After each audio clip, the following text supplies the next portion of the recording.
पहले इनका exit poll कभी ऊपर जाता था, कभी नीचे आता था। असल में आज की मीडिया को इस बात का डर लगता है कि अगर जो अपोजिशन पार्टी है, अपोजिशन का मतलब भारतीय जनता पार्टी, अगर कहीं उसको कम दिखाया तो कहीं हमारा कोई नुकसान नहीं हो जाए, कोई तकलीफ नहीं पहुंचा दे, तो वो दिन भर दिमाग लगाते हैं कि कैसे इसको बैलेंस करें, कभी कम करेंगे, कभी ज्यादा करेंगे।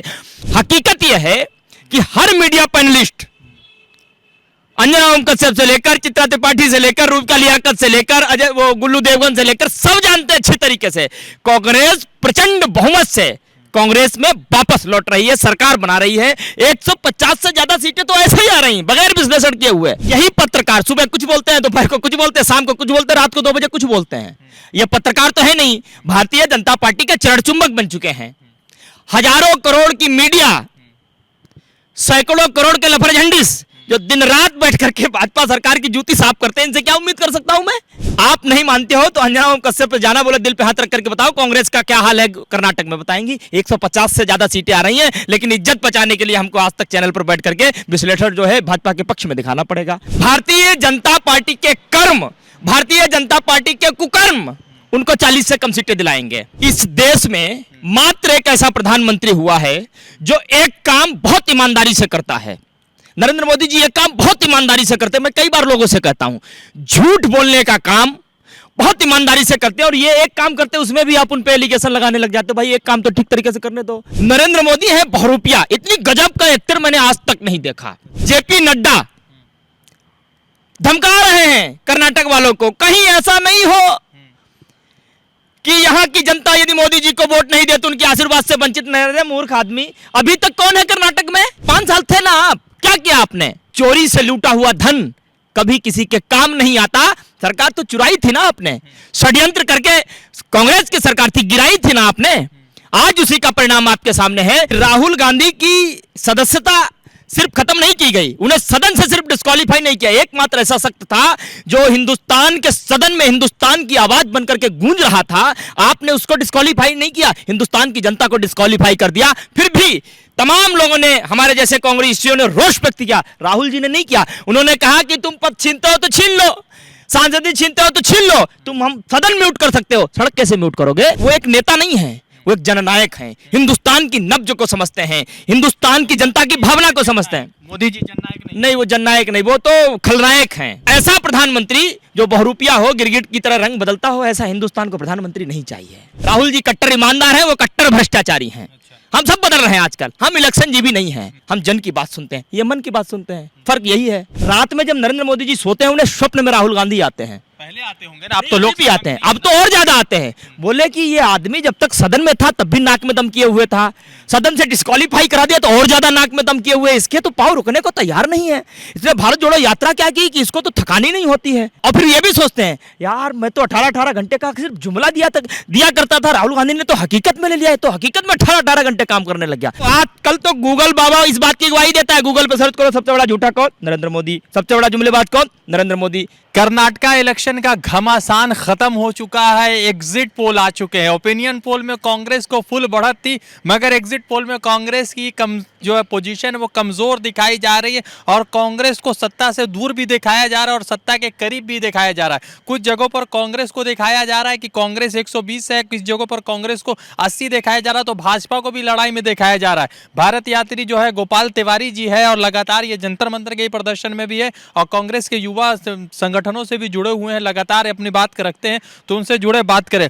गोपाल जी, सबसे पहले कर्नाटका इलेक्शन कांग्रेस की नाक की लड़ाई है, क्योंकि कांग्रेस का मतलब कि कह सकते हैं बड़े बड़े मंत्री वहां से आते हैं, मल्लिकार्जुन खड़गे आते हैं, भारत जोड़ो यात्रा सबसे ज्यादा कांग्रेस ने वहां पर 21 दिन दिए। तो क्या लग रहा है कि एग्जिट पोल से क्या उम्मीदें थी और एग्जिट पोल से अब क्या उम्मीद बची है? देखिए, सबसे पहली बात, वो कांग्रेस की नाक की लड़ाई नहीं है, और वहां कांग्रेस के सामने कोई है ही नहीं। सीधे सीधे समझिए आप, कांग्रेस 150 से ज्यादा सीटें डंके की चोट पर जीतने जा रही है, और कांग्रेस कर्नाटक में वापस आ रही है। इस बात को आप अच्छी तरीके से समझिए। भाजपा, मैं बता रहा हूं, जितने भी आज के टीवी मीडिया चैनल हैं जिन्होंने बीते कई दिनों से एग्जिट पोल निकालना शुरू किया, पहले इनका एग्जिट पोल कभी ऊपर जाता था, कभी नीचे आता था, कभी ऊपर जाता था, कभी नीचे आता था। असल में आज की मीडिया को इस बात का डर लगता है कि अगर जो अपोजिशन पार्टी है, अपोजिशन का मतलब भारतीय जनता पार्टी, अगर कहीं उसको कम दिखाया तो कहीं हमारा कोई नुकसान नहीं हो जाए, कोई तकलीफ नहीं पहुंचाते तो वो दिन भर दिमाग लगाते हैं कि कैसे इसको बैलेंस करें, कभी कम करेंगे, कभी ज्यादा करेंगे। हकीकत यह है कि हर मीडिया पैनलिस्ट, अंजना ओम कश्यप से लेकर चित्रा त्रिपाठी से लेकर रूपका लियाकत से लेकर अजय वो गुल्लू देवगन से लेकर सब जानते हैं अच्छे तरीके से, कांग्रेस प्रचंड बहुमत से कांग्रेस में वापस लौट रही है, सरकार बना रही है। 150 से ज्यादा सीटें तो ऐसे ही आ रही बगैर विश्लेषण किए हुए। अगर विश्लेषण सही तरीके से हो तो ये संख्या 150 से बहुत ज्यादा ऊपर जा सकती है, मैं आपको बता रहा हूं। राहुल गांधी ने कहा कि 40 पर ही सिमटा देंगे कांग्रेस को, इसको भाजपा को, माफ कीजिएगा भाजपा को, मगर अभी जो भाजपा की पोजीशन वो 80-90 के बीच में है। माफ कीजिएगा, राहुल जी ने नहीं कहा कि हम 40 पर सिमटा देंगे। भारतीय जनता पार्टी के कर्म, भारतीय जनता पार्टी के कुकर्म उनको 40 से कम सीटें दिलाएंगे। 40% कमीशन वाली सरकार को 40 से कम सीटें ही मिलनी चाहिए। जिसका चरित्र जैसा हो, जिसके संस्कार जैसा हो, उसके अनुरूप ही तो उसको फल मिलना चाहिए। मोदी जी ने बहुत रोना धोना किया था लास्ट के समय में, केरल स्टोरी भी बनाई थी उन पर, और मोदी जी रो रहे थे कि हम जो है कर्नाटका में हनुमान जी की पावन धरती पर आए, और आप लोगों ने बजरंग बली के नारे को लेकर तो कुछ बात नहीं, मगर बजरंग दल पर प्रतिबंध लगाने की बात की। इस देश में मात्र एक ऐसा प्रधानमंत्री हुआ है जो एक काम बहुत ईमानदारी से करता है। नरेंद्र मोदी जी ये काम बहुत ईमानदारी से करते हैं। मैं कई बार लोगों से कहता हूं, झूठ बोलने का काम बहुत ईमानदारी से करते हैं, और ये एक काम करते हैं उसमें भी आप उन पे एलिगेशन लगाने लग जाते हो, भाई एक काम तो ठीक तरीके से करने दो। नरेंद्र मोदी है बहुरूपिया, इतनी गजब का एक्टर मैंने आज तक नहीं देखा। आपको याद होगा, यही व्यक्ति था जो गोवा में किसी मंच पर खड़े होकर के 50 दिन हमें दे दो, गजब के आंसू निकाले थे। बाद में पता चला वो घड़ियाली आंसू थे, मगरमच्छ भी ऐसे आंसू नहीं निकालता कभी, तो ऐसे आंसू निकाले थे। बाद में उस 50 दिन में देश की मटिया पलीत कर दी, बैठा दिया देश का पूरी तरीके से। उसकी बात से ही हिंदुस्तान की बर्बादी की कहानी शुरू हुई थी। पूरा देश लाइनों में लगा था, नोटबंदी, जीएसटी, हर तरीके से हिंदुस्तान की बुनियादी सोच को तोड़ने का, हिंदुस्तान के लोगों की कमर को तोड़ने का काम किया। और कर्नाटक में भी यही काम करने का कोशिश कर रहे हैं। जेपी नड्डा धमका रहे हैं कर्नाटक वालों को, कहीं ऐसा नहीं हो कि यहां की जनता यदि मोदी जी को वोट नहीं दे तो उनके आशीर्वाद से वंचित न रहे। मूर्ख आदमी, अभी तक कौन है कर्नाटक में? भाजपा। किसकी बात कर रहे हो? तमाम सपने दिखा रहे हैं कर्नाटक को। 5 साल थे ना आप, क्या किया आपने? और इसीलिए मैं कहता हूं कि चोरी से लूटा हुआ धन कभी किसी के काम नहीं आता। सरकार तो चुराई थी ना आपने, षड्यंत्र करके कांग्रेस की सरकार थी, गिराई थी ना आपने। आज उसी का परिणाम आपके सामने है। और कर्नाटक की जनता, मैं स्वयं भारत यात्री रहा हूं, कर्नाटक के चामराजनगर से लेकर के मैं पैदल चला हूं, वहां मैंने लोगों से मिला है, वहां लोगों से देखा है। हर तकलीफ में जो दिल था, हर तकलीफ में जो हृदय था, वो एक ही बात कह रहा था कि भाजपा हटाओ, कांग्रेस लाओ। तो ये बताइए कि आपका सेना नायक तो खुद जख्मी होया पड़ा है, वो लोकसभा से बाहर है। देखिए, शेर जो होता है वो जख्मी हो तो भी उतना ही खतरनाक होता है जितना वो ठीक हो तब खतरनाक होता है। राहुल गांधी एक ऐसे शख्स हैं जिन्होंने कहा, और मैं एक बात और कहता हूं कि राहुल गांधी की सदस्यता सिर्फ खत्म नहीं की गई, उन्हें सदन से सिर्फ डिस्क्वालीफाई नहीं किया। एकमात्र ऐसा शख्स था जो हिंदुस्तान के सदन में हिंदुस्तान की आवाज बनकर के गूंज रहा था, आपने उसको डिस्क्वालीफाई नहीं किया, हिंदुस्तान की जनता को डिस्क्वालीफाई कर दिया। फिर भी तमाम लोगों ने, हमारे जैसे कांग्रेसियों ने रोष व्यक्त किया, राहुल जी ने नहीं किया। उन्होंने कहा कि तुम पद छीनते हो तो छीन लो, सांसदी छीनते हो तो छीन लो, तुम हम सदन म्यूट कर सकते हो, सड़क कैसे म्यूट करोगे? तुम हमें सदन से डिस्क्वालीफाई कर सकते हो, सड़क से कैसे डिस्क्वालीफाई करोगे? राहुल गांधी इस समय वो शख्स हैं, क्योंकि वो एक नेता नहीं है, वो एक जननायक हैं, हिंदुस्तान की नब्ज को समझते हैं, हिंदुस्तान की जनता की भावना को समझते हैं। मोदी जी जननायक नहीं, वो जननायक नहीं, वो तो खलनायक हैं, जननायक नहीं है। खलनायक मैं इसलिए कह रहा हूं, उन्हीं के कारण 60 लाख से ज्यादा लोग, उनकी अमानवीय, उनकी असंवेदनशीलता के कारण तमाम लोग कोरोना में काल के ग्रास बने। अगर थोड़ी भी उनमें सजगता होती, थोड़ी भी उनमें नैतिकता होती, तमाम वो फैसले ले सकते थे जिससे हिंदुस्तान के लाखों लोगों को बचाया जा सकता था, लेकिन नहीं किया। तमाम लोगों को लाइनों में खड़ा कर दिया आपने, नोटबंदी, जीएसटी लगा करके तमाम लोग लाइन में खड़े होकर मर गए। तो ऐसा प्रधानमंत्री जो बहुरूपिया हो, गिरगिट की तरह रंग बदलता हो, ऐसा हिंदुस्तान को प्रधानमंत्री नहीं चाहिए।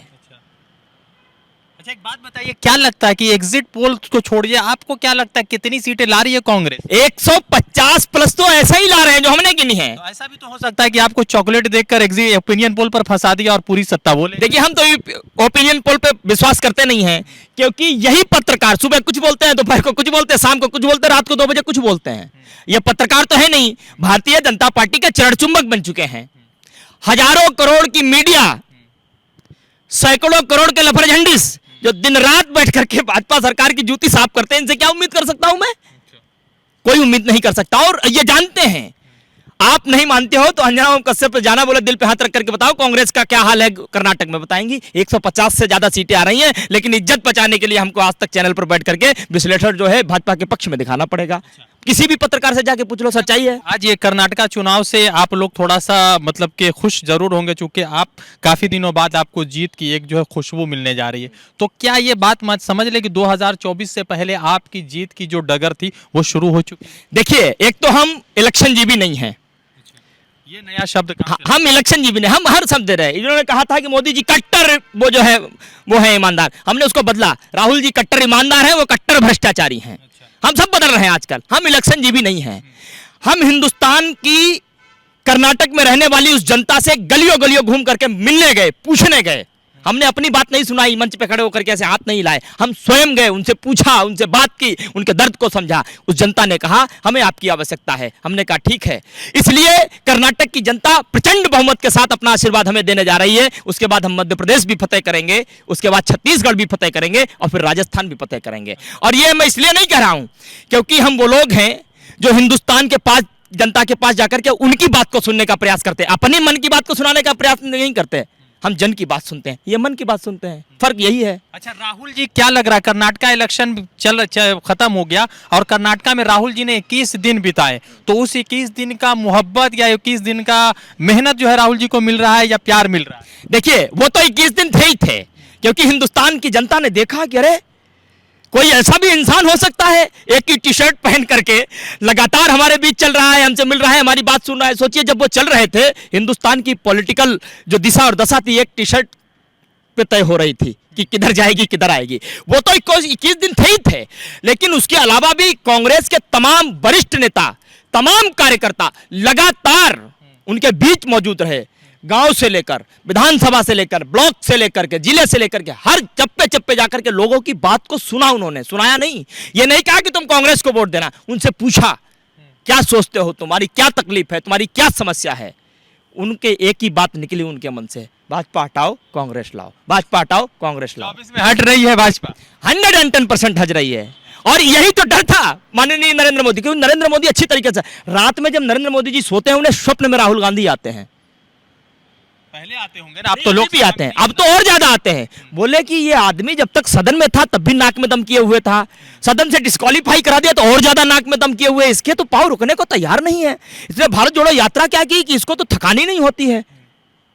वो तो और फिर ये भी सोचते हैं यार मैं तो 18 घंटे का सिर्फ जुमला दिया करता था, राहुल गांधी ने तो हकीकत में ले लिया है, तो हकीकत में 18 घंटे काम करने लग गया। तमाम डर उनको सता रहा है अंदर अंदर। और माननीय नरेंद्र मोदी जी बड़े सम्माननीय व्यक्ति हैं, हाँ बड़े सम्माननीय व्यक्ति, क्योंकि मैं बहुत जो है उनका सम्मान करता हूं, क्योंकि एक काम बहुत ईमानदारी से करते हैं, झूठ बोलने का।